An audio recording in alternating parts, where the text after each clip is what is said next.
glória a Deus.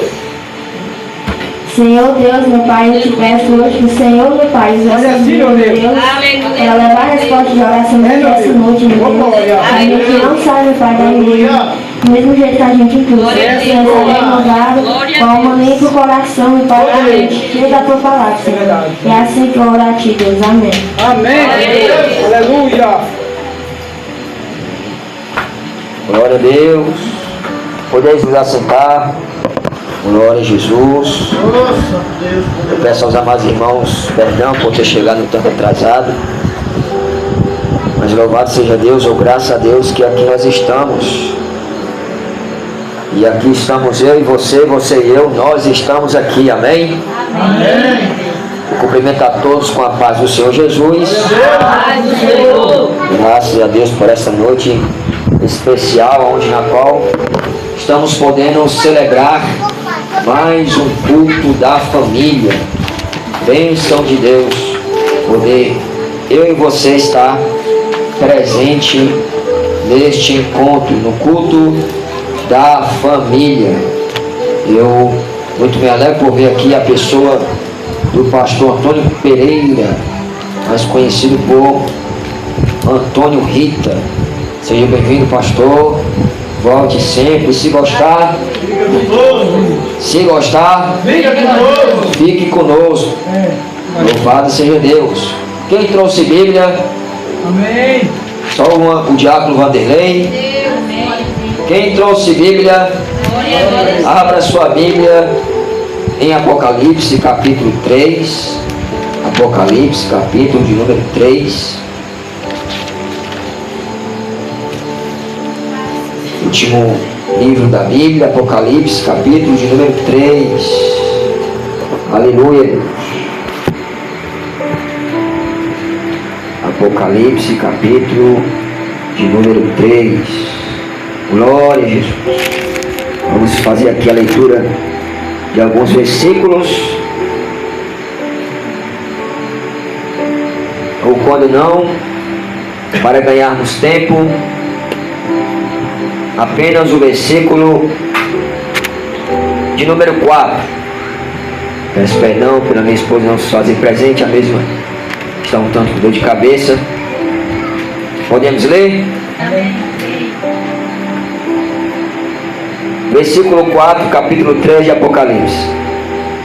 Tens, contudo, em Sardes umas poucas pessoas que não contaminaram as suas vestiduras e andarão de branco junto comigo, pois são dignas. 5. O vencedor será vestido de vestiduras brancas, e de modo nenhum apagarei o seu nome no livro da vida. Pelo contrário, confessarei o seu nome diante de meu Pai e diante dos seus anjos. 6. Quem tem ouvidos, ouça o que o Espírito diz às igrejas. Vou dar ênfase aqui ao versículo 4. Tens, contudo, em Sardes umas poucas pessoas que não contaminaram as suas vestiduras e andarão de branco junto comigo, pois são dignas. Amém? Glória a Deus. Louvado seja o nome do Senhor. O capítulo 3, aonde aqui menciona, se eu não estou errado, 3 igrejas, né? A saber, a igreja de Sardes, Filadélfia e Laodiceia, quanto também o capítulo 2 de Apocalipse. São os 2 capítulos aonde mencionam igrejas. E o total de igrejas que é mencionado nesses capítulos, somando o capítulo 2 com o capítulo 3, é 7 igrejas. O interessante é que essas 7 igrejas, embora sendo igrejas, embora os seus anjos estando na mão do Senhor, embora essas 7 igrejas estando ao redor do Senhor, e se estão ao redor do Senhor, quem é que está no centro? O Senhor. Embora essas 7 igrejas, tendo o Senhor como centro, apenas 2 é que foram elas aprovadas quando não elogiadas. E as demais, as 5, que junto com essas 2 formam 7 igrejas, foram elas reprovadas. E por assim ser, essas 5 igrejas sofreram elas cobrança da parte nada mais nada menos de nosso Senhor, ou quando não, por que não dizer de nosso Deus e Pai. Por quê? Porque o capítulo 1, versículo 1 começa dizendo: revelação de Jesus Cristo, a qual Deus o deu. Então, entendemos que a cobrança contra essas 5 igrejas não é propriamente de nosso Senhor e Salvador Jesus, mas sim é ela da parte de nosso Deus e Pai, Pai e Deus de nosso Senhor e Salvador Jesus Cristo. Então Deus é que está cobrando essas 5 igrejas, numa linguagem popular, a tomar vergonha na cara, numa linguagem bíblica, a se arrepender. Tivemos aqui uma pregação na quinta-feira, uma pregação abençoada, por parte do nosso caro pastor Jó, abordando um assunto, um tema, digno de nosso prestígio, de nossa apreciação. No caso, o tema foi o quê? Uma igreja sadia, uma igreja saudável.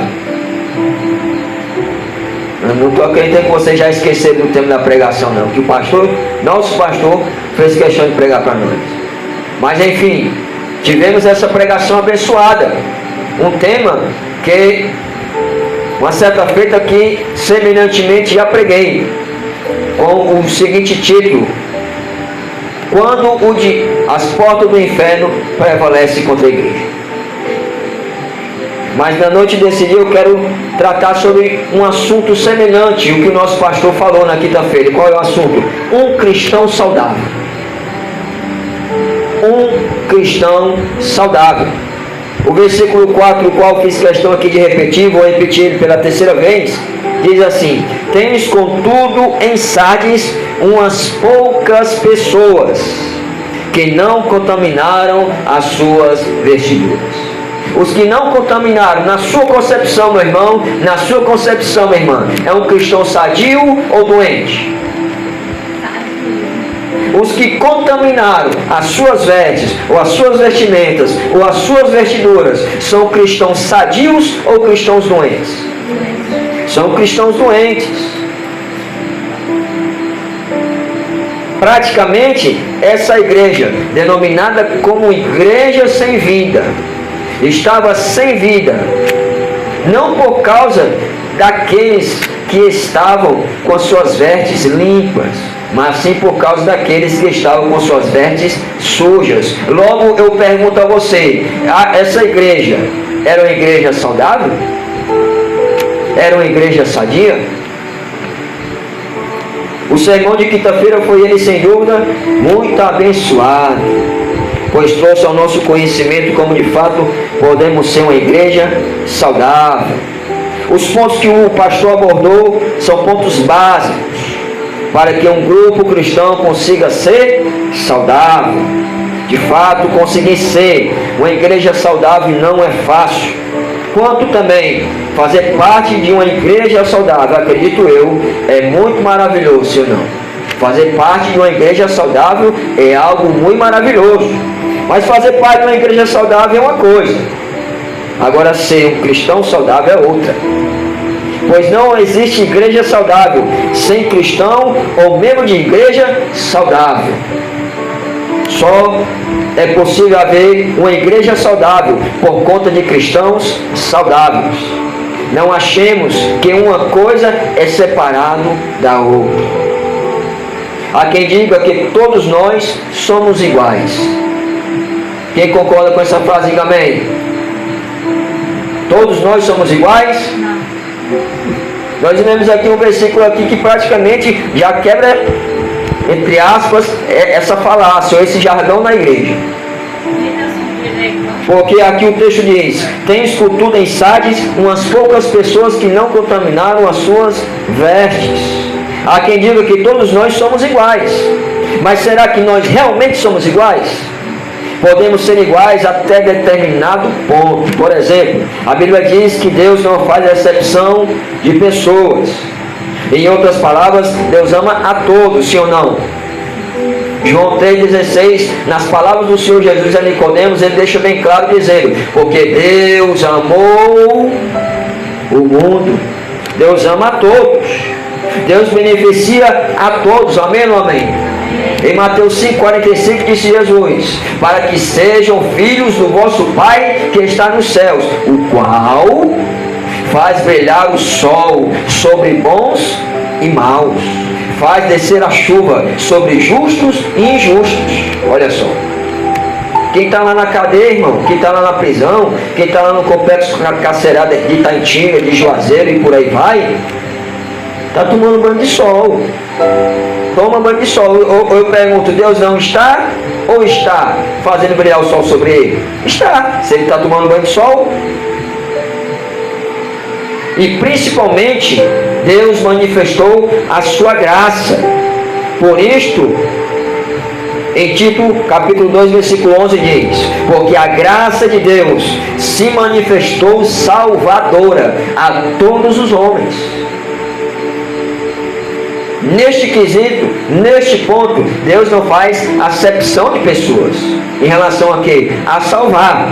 Mas nem todos vão ser salvos. Mas embora a graça de Deus tenha se manifestado a todos, nem todos querem saber de salvação. Se fosse por Deus, Ele salvaria a todos. Mas o que disse Jesus? Jesus disse em Marcos 16, versículo 16: quem crê e for batizado será salvo, quem não crê será condenado. Aqui Jesus deixa bem claro que cada um herdará salvação se... Eu vou repetir. Aqui Jesus, em Marcos 16, versículo 16, quando ele diz: quem crê e for batizado será salvo, quem não crê será condenado. Aqui Jesus deixa bem claro que quem será salvo será quem? Quem crê e for batizado. Muito bem. Neste caso, os escolhidos por Deus para a salvação serão apenas os que creem em seu Filho Jesus Cristo. Os que forem condenados serão condenados não por causa de Deus, mas por causa de que não creram no unigênito Filho de Deus. Deus jamais condenará alguém por crer em seu Filho Jesus Cristo. Por isso disse Jesus em João 3,17: porque Deus enviou o seu Filho ao mundo, não para que condenasse o mundo, mas para que o mundo fosse ou venha a ser salvo por Ele. Quanto também disse Jesus em João 8,45: mas porque digo a verdade, em mim vocês não creem. E no 46 a parte B diz: e se digo a verdade, porque vocês não creem em mim? Este trecho deixa bem claro que nem todos criam no Senhor Jesus, embora Ele falasse a verdade. Daí entendemos, e ao entender consideramos que de fato nós não somos iguais. Pois se fôssemos iguais, todos criam no Senhor Jesus, e por crer em Jesus seguiriam seus passos. Como disse o próprio Senhor, dizendo em João 14, versículo 12: quem crê em mim fará as mesmas obras que faço e até maiores. Aí eu pergunto a você: você crê? Aí você vai dizer: creio. Aí eu te pergunto: o que é que tu já está fazendo que Jesus fez?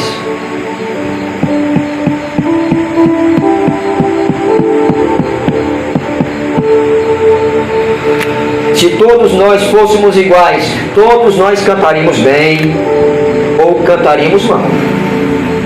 Mas não é assim entre nós. Há aqueles que cantam bem, mas também há aqueles que cantam mal. Há aqueles que pregam bem, mas há aqueles que pregam mal. Em 1 Timóteo 2,20 diz: ora, numa grande casa não há somente vasos de ouro e de prata. Há também vasos de madeira e de barro, alguns para a honra, outros para a desonra. E o 21 diz, de 1 Timóteo 2: assim, pois, se alguém a si mesmo se purificar destes erros, será vaso para a honra, santificado e útil ao Senhor, estando preparado para toda boa obra. Olha só. O versículo 20 de 1 Timóteo, capítulo 2, qual é a referência? 1 Timóteo, capítulo 2, versículo 20. Olha o 20 aqui, viu? O versículo 20 utiliza uma metáfora de uma grande casa como também de vasos. Perceba que na grande casa há vasos bons, como ouro e prata, mas também há vasos ruins, como madeira e barro. A grande casa significa a igreja, e os vasos significam as pessoas da igreja. Isso é para ilustrar os tipos de pessoas que há na igreja. Aqui vemos que não são iguais. Nós não somos todos iguais. Se fossem de fato iguais, todos os vasos seriam para a honra. Quando não, todos os vasos seriam para desonra. Mas quem é ou quem pode ser vaso para a honra? O que eu quero dizer com essa pergunta? Vamos supor, não é porque você é um vaso para a desonra que significa dizer que você vai continuar sendo um vaso para a desonra. Por quê? Porque o versículo 21 diz: se alguém a si mesmo se purificar. Alguém que se purifica é alguém que não está contente com a condição em que se encontra. Alguém que se purifica não está concordando com a condição que se encontra. Alguém que se purifica não está conformado em ser deixado de canto por Deus. E por que está sendo deixado de canto? Porque não está puro, não está santificado, não está em obediência à palavra do Senhor. No versículo 21 vemos que a única forma de alguém ser vaso para a honra é pela purificação. Por isso diz: se alguém a si mesmo se purificar destes erros, assim, quando isso ocorre, é que alguém passa a estar apto para ser usado por Deus para propósitos nobres.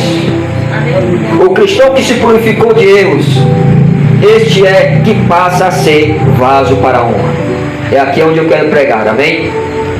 Como ser um cristão saudável. Não tem como sermos uma igreja saudável se todos nós estamos impuros, ou seja, doentes. O pecado é uma doença. Na pandemia vi muita gente fugindo do Covid, mas ao mesmo tempo vi pessoas achegadas ao pecado. Tinham medo de morrer momentaneamente de Covid, mas não tinham medo de morrer eternamente, ou seja, em pecado. Em outras palavras, fora de Cristo e da direção do Espírito Santo. Fora de Cristo é 2 Coríntios capítulo 5, versículo 17, onde diz: se alguém está, assim que, vírgula, se alguém está. O assim que, para melhor entendimento, Jesus, vamos supor, para melhor entendimento, é a cadeira. Assim que eu me coloco em Cristo, assim que eu aceito Jesus, assim que recebo o Senhor como Senhor e Salvador da minha vida, eu já estou sendo uma nova criatura. Mas não é apenas aceitar, é permanecer. Por isso, depois da vírgula diz: se alguém está. O estar ali, meu irmão e minha irmã, é presente contínuo, não apenas agora, mas continuamente. Mas eu pergunto a você: do que adianta nós aceitamos Jesus agora, e ao colocarmos o pé ali fora, já não estamos mais em Cristo.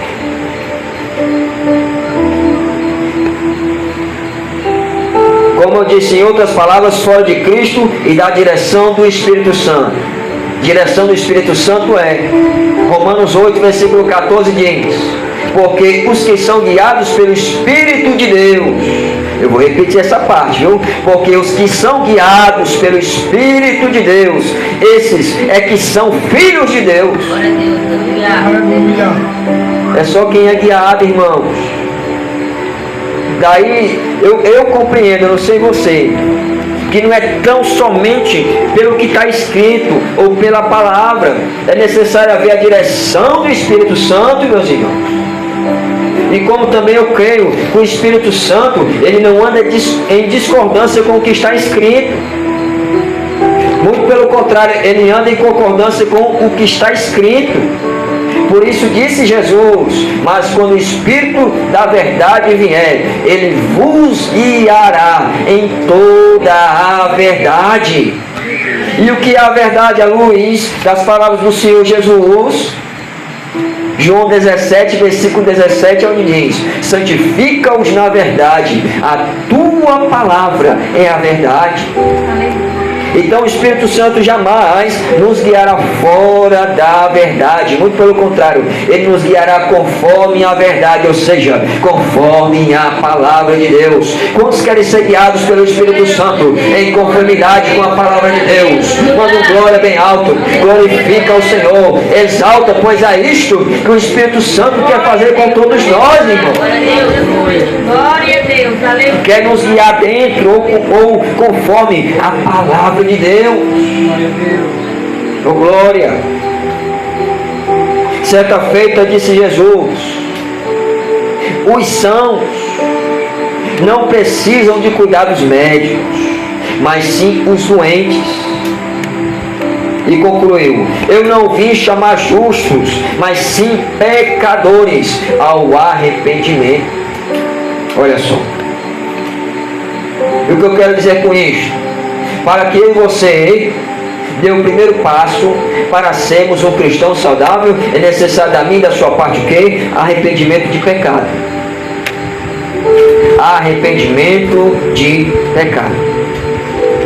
Não pense ou ache que eu e você não temos que se arrepender de pecado. Para sermos um cristão saudável é necessário nos arrependermos de respectivos pecados que chegamos a cometer. Sabemos que quem é nascido de Deus não peca, mas como somos seres humanos, estamos sujeitos a pecar, sim ou não? Não apenas contra Deus, mas também contra o nosso irmão. Não apenas contra Deus, mas também contra o nosso irmão. Ou você não sabe, ou você não sabia, morri e não sabia, que além de haver pecados contra Deus, há pecados contra o irmão.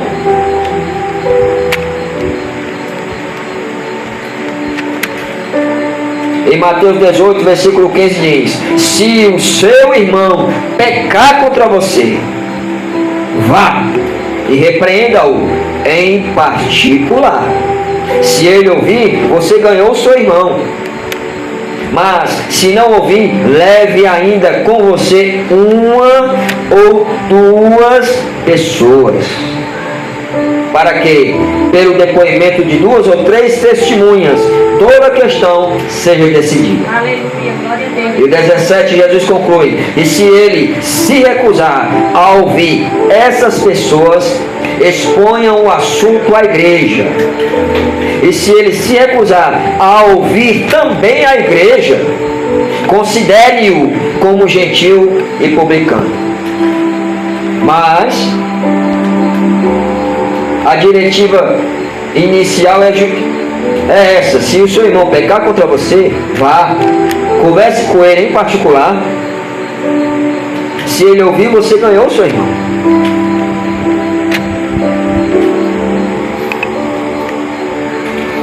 Confessar pecado, arrependimento, amém? Arrependimento. E como é que eu começo a expressar arrependimento? confessando pecado. Confessar pecado resulta em prosperidade. Amém ou não amém? Em Provérbios 28, versículo 13 está escrito: o que encobre as suas transgressões nunca prosperará. E confessar pecado é algo que nós devemos fazer? Sim. Sim.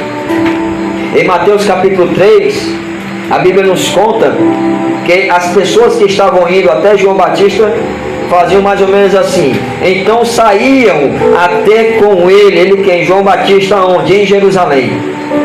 Ter com ele de Jerusalém toda a Judéia e toda a circunvizinhança do Jordão. E eram por ele batizados. Por ele quem? Por João Batista onde? No Rio Jordão. E ao estarem sendo por João Batista batizados, o que é que eles faziam? Confessavam os seus pecados. Mateus 3, versículo 5. E nós devemos confessar pecado, irmão? Sim. 1 João, no capítulo 1, no versículo 9, está escrito: se confessarmos os nossos pecados, Ele nos purificará, nos perdoará de todo pecado e nos purificará de toda injustiça. Olha só. Mas há uma condição ali. Qual? Se. É se, irmão. É se. O que? Confessar pecado. Ele fará o que? Nos purificará de toda injustiça. O que é que nós lemos lá em 1 Timóteo 2, versículo 21? Mas se alguém purifica a si mesmo, este é vaso útil para o Senhor. Quantos querem ser úteis para o Senhor? Glória a Deus. Glória a Deus. Quantos querem ser um vaso de honra? Glória a Deus. Quantos querem estar com suas vestes limpas? Glória a Deus. Aleluia. Então o primeiro passo é se arrepender. A princípio, confessando o pecado. E depois, abandonar o pecado. Não é só confessar: Pai, me perdoe, eu acessei mulher pelada pela internet. Deus, me perdoe, eu tomei mais uma.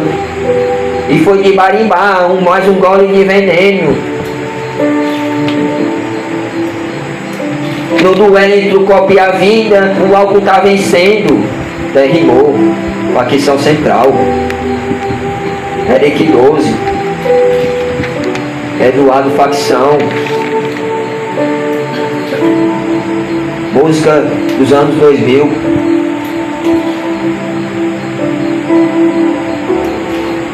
Não é só confessar, irmãos, é também abandonar. Não é só confessar o pecado, mas também abandoná-lo é necessário. Quem não abandona não alcança misericórdia. Está escrito ainda em Provérbios 28, versículo 13: o que encobre as suas transgressões jamais prosperará. A continuidade do versículo diz: mas o que confessa, olha só, e deixa, alcança misericórdia. Aleluia. Só quem vai confessar, só quem vai abandonar, só quem vai largar o pecado glorifica, exalta o Senhor. Glória a Deus. Porque não adianta, irmão, só confessar. Só confessar. Eu me lembro, meu irmão e minha irmã, eu com 3 meses de convertido, acho que não tinha nem sido batizado ainda na fé, mas eu orava a Deus confessando o pecado e ainda ia lá na pastora missionária confessar para ela. Aleluia, Senhor. E eu ficava, sabe quanto tempo de banco? 3 meses. 3 meses de banco. Hoje eu não estou vendo mais isso, que horror. Que horror. Seria bom que isso houvesse. Por quê? Porque instante ajudaria o crente a se aprumar com Jesus. Mas por conta de não haver isso, muitos crentes estão nem aí, eu estou recebendo. Não estou nem assim, estou recebendo a oportunidade, né? Está bom demais.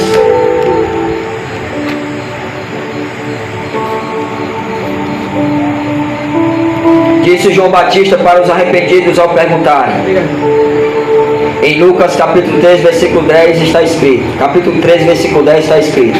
Entre as multidões perguntaram a João: o que é que nós devemos fazer? João respondeu: quem tiver 2 túnicas, reparta com quem não tem. Quem tiver comida, faça o mesmo. Também alguns publicanos chegaram para ser batizados e perguntaram a João: mestre, o que devemos fazer? João respondeu: não cobrem mais no estipulado. Também soldados perguntaram a João: e nós, o que devemos fazer? João respondeu: não sejam prepotentes, ou seja, não abusem de autoridade. Não façam denúncias falsas. E se contentem com o salário que vocês recebem. Em outras palavras, o que João Batista está dizendo aqui? Abandonar o erro, abandonar o pecado. Antes disso, disse João Batista, em Mateus capítulo 3, versículo 8: provem por suas ações que vocês se arrependeram. Perceba que além de confessarmos, é conveniente nós termos comportamento que expressa que estamos arrependidos. Qual é o comportamento? Abandono do pé. Abandono do pé. Segundo ponto, obediência à palavra. Quantos querem ser purificados para serem úteis nas mãos de Deus? Aleluia, Senhor. Obedeça à palavra. Esse é o segundo ponto, obediência à palavra. Não se trata apenas de ouvir. Apenas ouvir não beneficia. A prática gera purificação. Amém ou não amém? Assim como o arrependimento seguido de confissão. 1 João capítulo 1, versículo 9: se confessardes os vossos pecados, Ele vos purificará de toda injustiça. Olha só. E perdoará os vossos pecados. Glória. Mas a obediência também coopera para isso. Para isso o quê? Para a minha, a sua, a nossa purificação. Amém ou não amém? Amém. Em 1 Pedro 1, 22 ele escreveu dizendo, e é porque falam que Pedro é analfabeto, ele escreveu dizendo: agora que vocês purificaram as suas vidas pela obediência à verdade. Aleluia, glória a Deus. Preste muito bem atenção nesta expressão de Pedro, quando ele diz: agora que vocês purificaram as suas vidas. Pelo que? Pela desobediência ou obediência? Pela obediência. Pela obediência é o que? A mentira ou a verdade? A verdade. E o que é a verdade? Aleluia. O que é a verdade? A palavra de Deus. Amém ou não amém? João 17, versículo 17. O ouvir é até bom, pois consegue conhecimento. O conhecimento coopera para o livramento. Amém ou não amém? O ouvir é até bom, pois consegue conhecimento. O conhecimento coopera para o livramento. E livramento de quê? De ruína, de destruição. Em Oséias capítulo 4, versículo 6 está escrito, em uma versão diz: eis que o meu povo foi destruído por falta de entendimento, porque lhe faltou entendimento. Mas na versão King James atualizada diz: eis que meu povo está sendo arruinado, porque lhe falta conhecimento da palavra. Glória a Deus, aleluia. E a culpa é de quem? Naqueles dias lá, a culpa é de quem? Trazendo para o dia de hoje, de nós que estamos aqui no altar se achando. Os sacerdotes. A culpa do povo perecer naqueles tempos lá, eu acredito que até hoje também, porque se nós ficar de bola aqui, a gente coopera para a sua ruína, viu, irmão? Por isso que eu gosto sempre de falar logo a verdade, bater logo a real, doa quem doer, gostando de meu não, mas você está saindo daqui ciente do que você tem que ser e deixar de fazer, amém ou não amém? Glória a Deus. Mas a culpa lá naquele dia é dos sacerdotes, por isso o texto diz: porquanto fostes negligentes no ensino, eu também vos rejeitarei. Quem é que está dizendo eu também vos rejeitarei? Jeová, através do profeta Oséias. E está dizendo que vai rejeitar quem? Os sacerdotes, os responsáveis por educar o povo segundo a palavra de Deus, a fim de que não sejam mais sacerdotes diante de mim. Olha só o foguete que eles arrumaram para si e para os filhos deles. Visto que vocês se esqueceram da lei do teu Deus, eis que eu também ignorarei os vossos filhos. Olha só. Como eles não cooperaram para os pais dos filhos alheios, eles acabaram contraindo consequências negativas tanto para si, ou seja, deixar de ser sacerdote, quanto para os filhos deles. Olha só. O conhecimento coopera para livramento. Amém ou não amém? Mas há um detalhe, qual? Desde que se aplique o que está sendo ensinado e aprendido.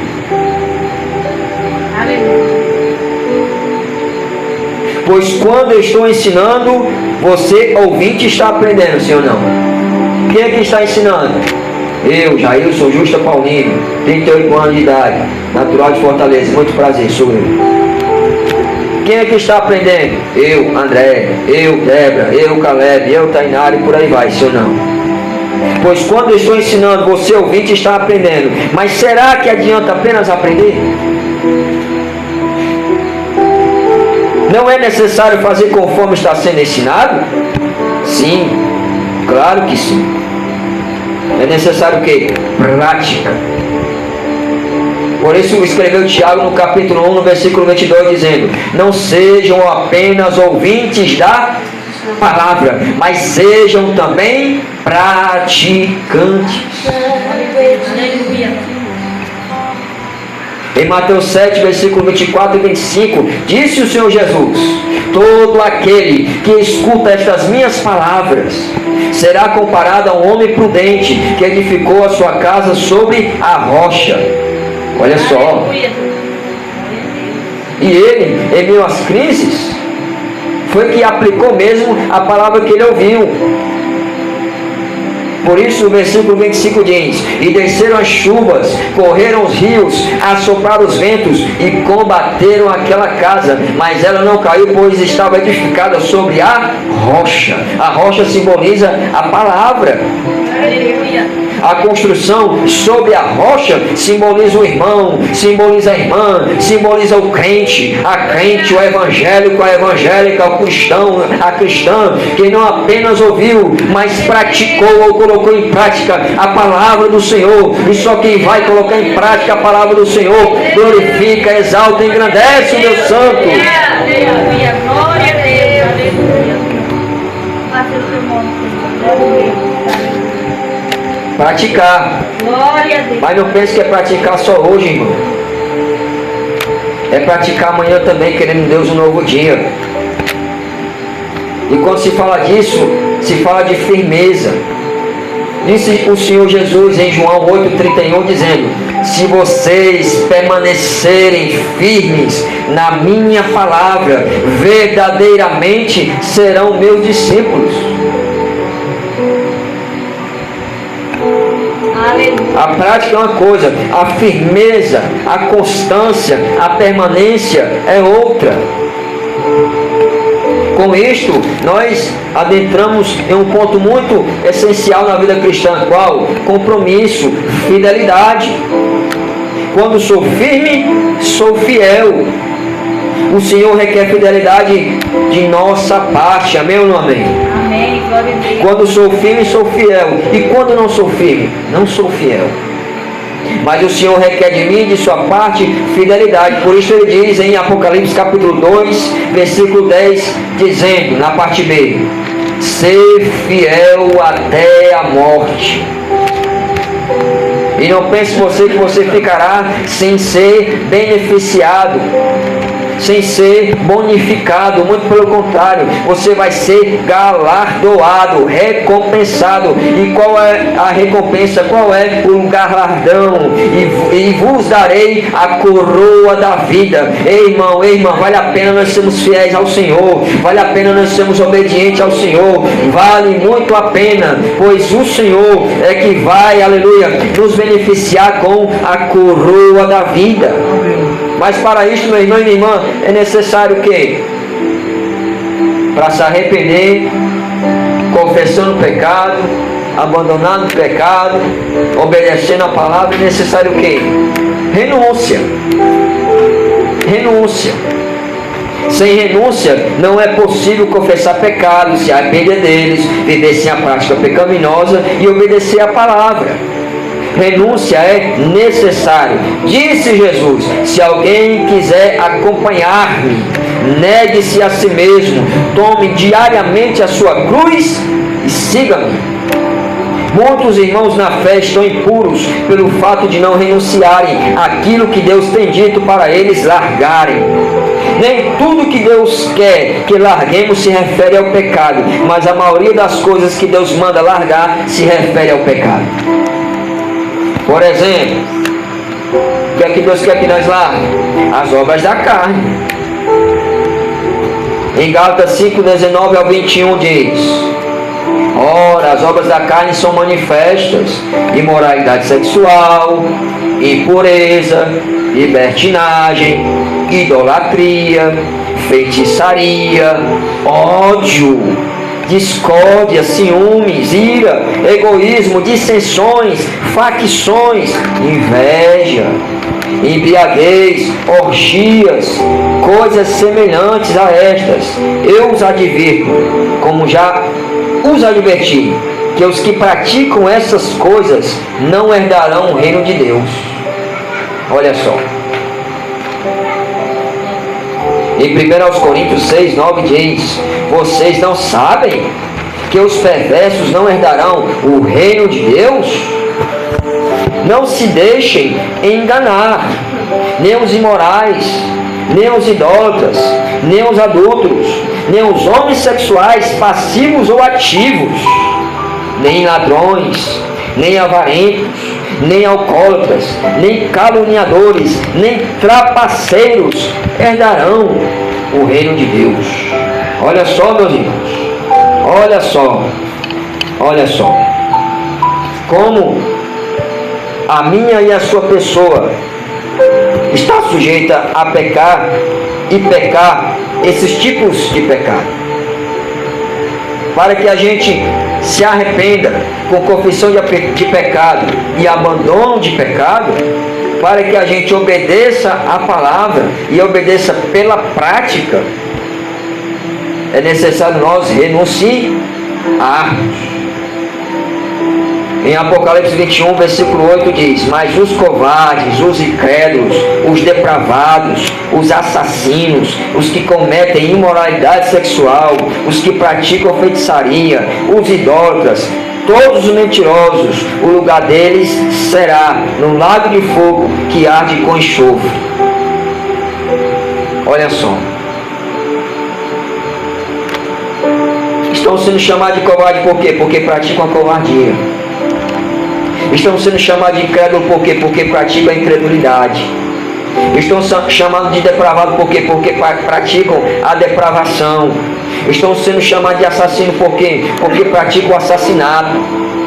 Estão sendo chamados de idólatra por quê? Porque praticam a idolatria. Estão sendo chamados de mentirosos por quê? Porque praticam e amam a mentira. Ninguém é chamado de ladrão sem roubar, ou é? Todo ladrão é chamado de ladrão porque roubou. Todo mentiroso é chamado de mentiroso porque mentiu. Então, se nós quisermos purificar a si mesmo para que sejamos úteis para o Senhor, quando não cristão saudável, cooperando para que a igreja seja ela saudável, é necessário nós fazermos o quê? Se arrepender, confessando o pecado, abandonando o pecado, obedecer a palavra. E para tudo isso aqui, renunciar. Renunciar. Sem a renúncia, meu irmão e minha irmã, você não vai crescer. Você não vai crescer nos estudos. Você não vai crescer como jovem, psicologicamente falando, emocionalmente falando. Você não vai crescer na sua área financeira, você não vai crescer na sua área acadêmica, você não vai crescer no seu profissionalismo, você não vai crescer. Para nós crescermos, para nós ser esticado, nós temos que renunciar. A renúncia à base. Para que o Senhor Jesus viesse à terra, ele teve que renunciar. Por isso Paulo, ao 2 Coríntios, escreve dizendo: vocês bem sabem qual foi a graça do Senhor Jesus para convosco, que sendo rico se fez pobre por amor a vocês, a fim de enriquecer vocês. Olha só, o nosso Senhor, sendo rico, se fez pobre. Ou seja, ele abriu mão de toda a sua riqueza, de toda a sua glória, como ele mesmo diz em João 17, dizendo: Pai, agora me glorifica com aquela mesma glória que eu tinha contigo aí. Olha só, ele não quis mais do que já tinha, segundo a oração que ele faz ao Pai, ao nosso Pai. Quantos vão purificar a si mesmo? Quantos vão se esforçar para ser um vaso de honra, para ser útil para o Senhor, para a glória de Deus? Quantos vão cooperar para ser um cristão saudável e assim sendo, cooperar para que a igreja como um todo seja ela saudável? Deixa eu ver. Fique de pé em nome do Senhor Jesus. Eu gostaria de chamar à frente aqui você que realmente quer. Gostaria de fazer uma oração por você em nome de Jesus. Você que realmente quer ser um cristão saudável. Você que realmente quer purificar a si mesmo. Vem aqui na frente em nome do Senhor Jesus receber a oração.